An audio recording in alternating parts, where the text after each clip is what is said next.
It's the best test you can have. You go, okay, the box is this big. And as soon as you start trying to stretch in that box, you're going to feel confined. But if you stay collected within this box, you can make yourself feel less confined. So he gets his own reward by holding his self-carriage. As opposed to me, I had to give it to him, though. Why is that? Because your horse breaks in the pull so much. Now your horse will end up there. We did do a certain amount of that, though. The only times that I had you give was when you're trying to fluff him up. Okay. When he pulls down on you, that's when you want to fluff him up and then fluff and give, because otherwise he's just going to keep sucking back on you. Okay. But when and that's his issue. Yes. Okay. When he does hold contact, like this guy holds contact. His problem is he wants to go blah like this. Your horse wants to go blah and stay like this. The first thing we got to do, he's willing to take bit contact. Your horse isn't. Okay. So the first thing you got to do, even though they both have collection issues, like they get too long in the neck, you have to get the face connected to the hands before you can do a ton of collection stuff. But you're kind of multitasking. You're doing two things. You're not only asking him to connect to the bit, you're also asking him for some body collection. So hers is a little simpler because hers is all collection at this point. Because he hasn't been messed up yet. He hasn't broke his face nice. yet. Yeah. So he's willing to hold that contact, more than willing, and he actually will kind of pull you forward out of your saddle a little bit. Now he will do that in his extreme moments. He would pull down and go like that too. But when you would make contact, this guy doesn't just suck away from you. He does. So that's why you gotta, every time he pulls away from you in the face, get the connection first and fluff him into the bridle. Then you can play with the collection. Okay. Or the boundary size, if that makes sense.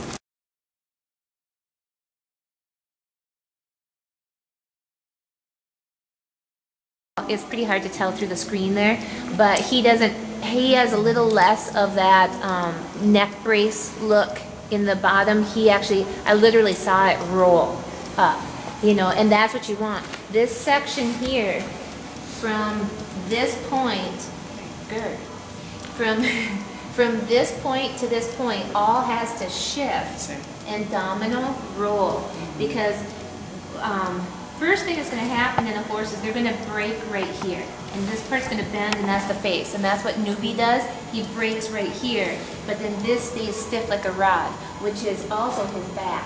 So this part almost is in sync or correlates with this part of his body, and this is the back, and this is the lumbar. More people than not think that when they feel this part raised, that's the back. And that's not the back. That's the lumbar. That means they're stiffening their hocks, and that's when they get the poppy hocks.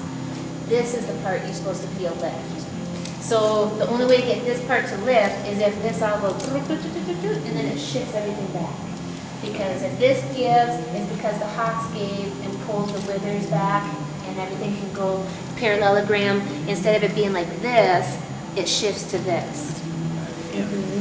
So right now, and you can see where he sweats. It's a very definite chest and neck, so he's working the right part of his body. Yeah, and that's your self-carriage muscles, that when he holds himself consistent, this part here, right now, if you look at it, he's got a teensy bit of a little bit of a muscle here, but for the most part, it's flat. Noob's is very flat, maybe slightly under, and they're different style horses, and that's why he's going to take a little more time to develop that muscle than this guy, just because of the style muscled horse they are. He's a longer, leaner muscled horse. He's a stronger, tighter muscled horse. So it's going to come at different speeds, at different levels. So, but yeah, you can see when you just did that flexion there, you can see the muscle get really tight right in here. You can see that muscle get really tight, and that should roll smoothly up like this. And Noobs has the same tight muscle there. So, but anyhow, that's what we're working toward, is getting that swan neck And the only way to get that swan neck is if their back is lifted and their hocks are driving underneath. So we're trying to, right now, connect him so that so that eventually where this is going to go is when we put him in one hand, we can put our foot on him and we feel them go tuck like this, which gives them, instead of them going like this then in response, they end up coming deeper, which makes them not get that hiccupy movement, because if they don't learn how to break in the lumbar to your foot, break in the lumbar and drive, or walk the butt up underneath like we were doing with noobs, that extra spur that you just put on them is going to initially want to set them here, but then you're going to have taught them, no, don't go faster, so they're going to shorten the front stride in compensation for keeping slow, instead of drive deeper and get more elegant. So we're teaching them where to place the back leg instead of how short to shrink the front leg to maintain speed control. Does that make sense? Absolutely, because that's what's so ugly about the front end. They never even get it past there, you know, or they never even get it extended even.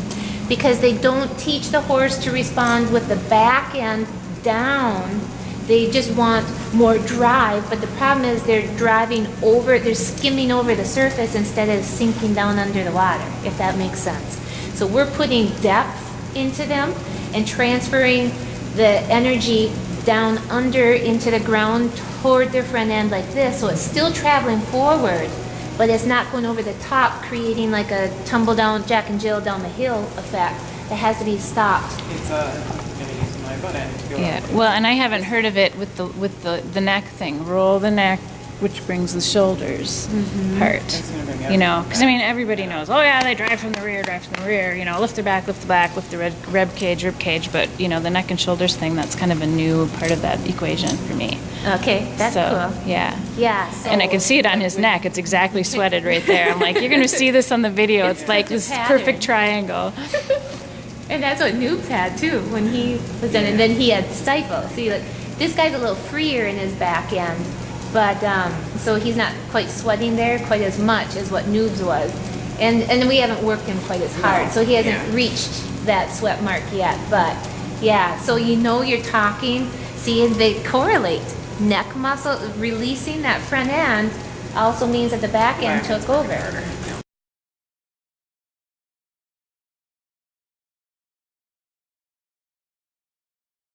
They give themselves their own reward. Now, right now, there you go, good. When you're working at first and second grade level collection to get it consistent, and then you play with third grade level collection at moments for 2 or 3 strides and then soften, and then 2 or 3 strides of third grade collection.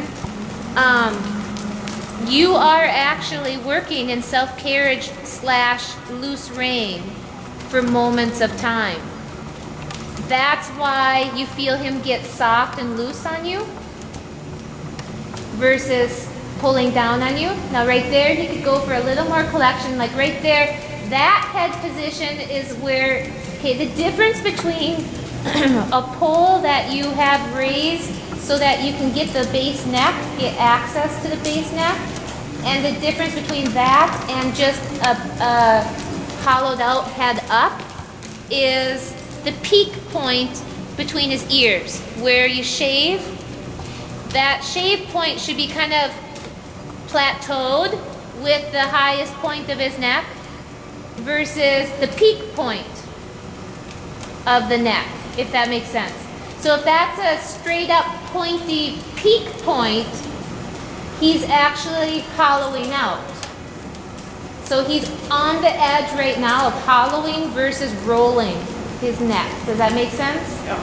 That's what And Newbie had the neck brace, so that was peak point for him because he was like locked up to there. Well, Yes, what Noobs had was he was giving Noobs it would have been all the way to the very end. He wouldn't have been broken his neck, but he had a little bit of that going. Not much, but a little bit once in a while. When you fluffed him and he did his maximum, he hit a peak point and then he settled into rolling. Okay. You're not going to see the same roll in his neck, in Noobs' neck at this point, until he develops a little more of his muscle. He's going to still look a little bit stiff at the base and broke in the front for a little while. Okay. So you have to go more off of feel. You're going a little more on blind faith than this one. This one's a little more visual with roundness in the neck. So, but that's where he will get. Now, right now, yours could use a little more collection. Already in one session, you have graduated from kindergarten collection to 2.5 grade collection. Okay?